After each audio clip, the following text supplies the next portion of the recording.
Well, everybody, welcome back to the Trig Podcast of Joy and Ghost TV on this beautiful Tuesday, August 1st, 2023. Welcome back to my channel. Welcome to this episode. We're talking today about burnout recovery and re-engagement. Burnout recovery and re-engagement. So as an Enneagram 3, I have been aware for many years of this tendency that we threes have. We're the achievers, the go-getters, the high achievers, the everything we touch turns to gold. We have a tendency and a propensity, is that a word? For burnout. We're prone. And I think that talking about burnout is always difficult. It's so common for us pastors, artist types, Enneagram 3s. But I don't think we often hear about it in terms of recovery and re-engagement. The burnout to me started, I would say, about a year ago, maybe a little less. I was just doing too many things, and I felt like I could do, or I had to do more. I was dealing with the loss of my father-in-law, and which was a long season of medical things, and then of course his difficult passing in February of this year, actually 6 months ago today. So shout out to my beautiful father-in-law, Dennis Baker, Dr. Baker. Then I was dealing with the ongoing job loss. And really at that point, I was more now dealing with just it was actually a good thing of the pace of subbing and learning how to be an educator in the LA Unified school system, which was not an easy thing. A couple of scary things that happened along my way, along the journey. And then I was dealing with some anxiety over just change in our lives, kind of the empty nest thing. My young boy, who's 20, moving away to college here next month, has been a very emotional thing for me. And then on top of that, we had also just a few family things to deal with, car stuff and some discipline stuff and just some church stuff and just, I guess, emotional things, nothing major, but just things that were kind of personal conflict, which, of course, we threes never like. I had my knee that also, I injured it, and my foot was hurting, and then my car tires blew up twice, and I injured my ribs, and they still hurt, blah, blah, blah. So anyway, all of these things together caused or made me aware of my burnout. For threes, our bodies keeps the score, like it says, the book says. Our bodies tell us, and so my body was definitely telling me that I was done. And so I went back to counseling. I took time away from a lot of things. The summer was a godsend in terms of teaching and subbing. It's been an amazing 3 months, 3 months to fix things and paint and recover. I'm still not 100%, but I definitely feel, I would say 80, 90% of myself back. Then I also interviewed at a few churches, which was very positive, and which made me feel like I was on my way to recovery and re-engagement. We bought some couches. We're painting the house. We fixed, like I said, a bunch of car stuff. My beautiful wife, went to see her family in France. And I painted the fence. Oh, yeah, and then something emotional again. My beautiful Daisy, our dog, she's not well. So we don't know when and what's going to happen, but it's not good. So she has some tumors around her heart. And so that's been very emotional and difficult for us as a family. We've had her for 11 years. She's our baby girl, our dog, Daisy. So you can imagine all those things for this feeler, this heart type, have been very deep and emotional and chaotic.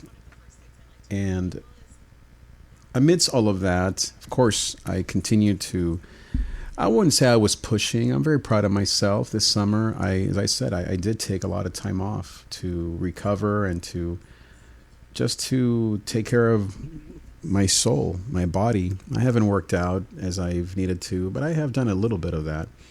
My eating is still crap, and my exercise is still trash. But I did get a new job, at least for this next season, so I'm very excited about that. And I have a couple other things that are in the hopper that could be possibilities. So I'm excited, thankful for the income and the recovery, the re-engagement. Last night, speaking of re-engagement, actually the last couple of nights, I did a few things that were very beautiful, maybe just the last couple of weeks, I should say. One is my dear friend Joel, shout out to JV, came over and we played guitar for like a couple of hours. And normally I'm not like one of those guys, I don't like to just jam, but it was really beautiful.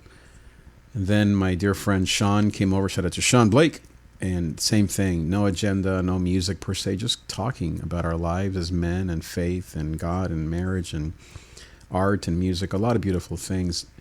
And then before that, I had a podcast, Instagram Live, maybe some of you guys saw it, with Caleb, with another friend Solo, with another friend Brian, and beautiful, beautiful things. All those things have really helped me to feel more at peace, even in some of these interviews that I've had, even though nothing is certain. But, I mean, a few of them were, or one of them was. It was nice just to feel in my holy veracity, in my truth, just being honest with who I am, and I don't know, having limits around what I'm going to do and not over committing, not over promising, but being in my body, I guess. But again, having these friendships, as I mentioned, that are not about money or a business, but just friendships.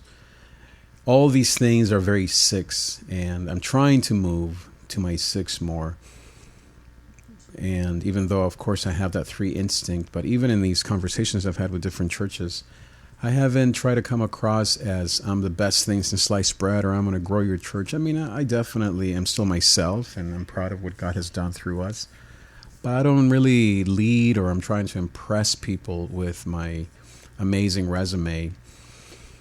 Instead, I'm really just talking about my love for discipleship, my love for families, for young people that need Jesus in this dark world, bringing a living Jesus to a dying world. Some of those values, things that I've learned in Victory Outreach, shout out to my beautiful church, things I've learned in working with all kinds of people, the poor, the rich, black, white, gay, straight, you name it, and the compassion and the love and the discipleship and truth of God that I've been able to bring to people, and as well as admitting my mistakes, the things that I could have done better, the things that I'm not, times that I just got too emotional or too upset or too selfish or judgmental, you name it. All those things, and these are not just all interviews, by the way. These are just things that I've been thinking about, conversations I've been having. It's been a good season of being humbled by God. I don't have a big church, a big salary, or a big office. I have the opposite. I'm no one, and yet I am valuable in Christ. And I have these deep friendships that I truly value. And I did complete my master's to get into my doctorate program, which was a dream come true. And so shout out to that, and to my beautiful father-in-law, Dennis Baker, who guided me. I had a few units left and blah, blah, blah, and so I got it done. Very glad. Now, by the grace of God, in September, I will start my doctorate. So it's all beautiful stuff, and my wife is happy, and she's doing what she loves. Our kids are growing, and David is off to his dream school, and our girls are just amazing. Isabella just graduated from college just last month, and they're on to their next thing and new jobs and all these beautiful things. Of course, as I said, continuing to grieve the loss of my father-in-law, but thankful. Hopefully my mom will be here in October or in Christmas time, so can't wait to see my mommy again. She was just here, and now she's hopefully coming back soon. As I said, my wife in Europe, she had a great time, and it's been a beautiful time. We've had some losses. These last 2 years have been some of the roughest, and now with Daisy, our dog, not feeling well. I know that'll be very difficult for us all, but we are thankful and grateful. One of the things I'll close with is one of the things I'm learning in counseling, and a lot of just my own prayer and meditation writing, has been to measure relationships, not wins. to measure connections, not success. As a 3, I'm always measuring if I'm successful or not. And because right now I'm not, I can tend to feel sad or down, or not depressed per se, but definitely sad and anxious at times. And that's because of my 3. I'm measuring for success. Instead, I'm measuring what a 6 would measure, which is relationships. And so this morning, there's some positive things, but this was hurting and whatever. I was feeling down about a few things, and I wanted to get anxious about another thing. But instead I thought, wow, I met a man named Robbie and his amazing staff. I hung out with Sean. I fixed the car with my son today. I went with my beautiful wife to get some couches, and we met some amazing people at all these stores. I hung out with Caleb and Solo and these guys online. I talked to another guy named David. I talked to another guy named John about another thing. And just these beautiful connections that I've been having lately have really given me a lot of peace, a lot of joy.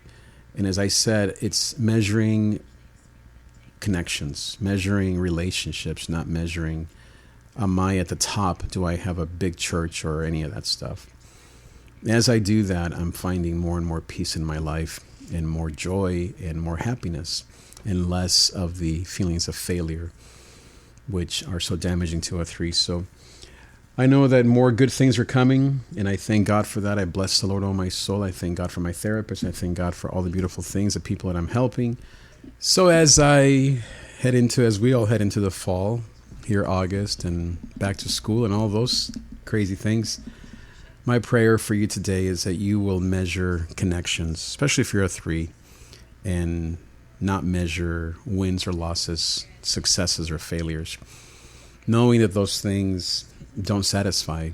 Oh, sure, they feel great, the successes, but then we get exhausted and burnt out. And then the failures, oh boy, do they feel horrible, but those are not real either, because God is still good. So may we measure connections, may we measure relationships, may we measure showing up for things that are nurturing to us and that where we can serve others. Maybe I'll close with this. Talking to my friend Sean, we're talking about families and subbing and teaching, and he was saying how he sees me as a spiritual father to younger generations, and how it's so needed these days.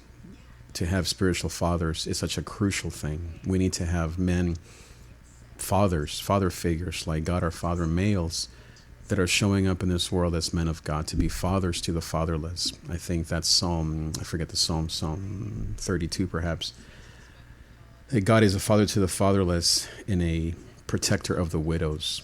And that really is my call, to be a father to the fatherless. And that's my prayer for me, for you, that especially if you're a 3, that we would move away from success and failures towards being a father to the fatherless, in Jesus' name. If you would like my coaching and you need a father to the fatherless coach, that is who I am. Please send me a message, let me know, reach out to me. You can go to my Instagram at davidTrig, or you can send me an email at trig@davidtrig.com. So thank you guys for being here. I'll see you next time. Adios! Don't like the way I am. Why don't you fix me?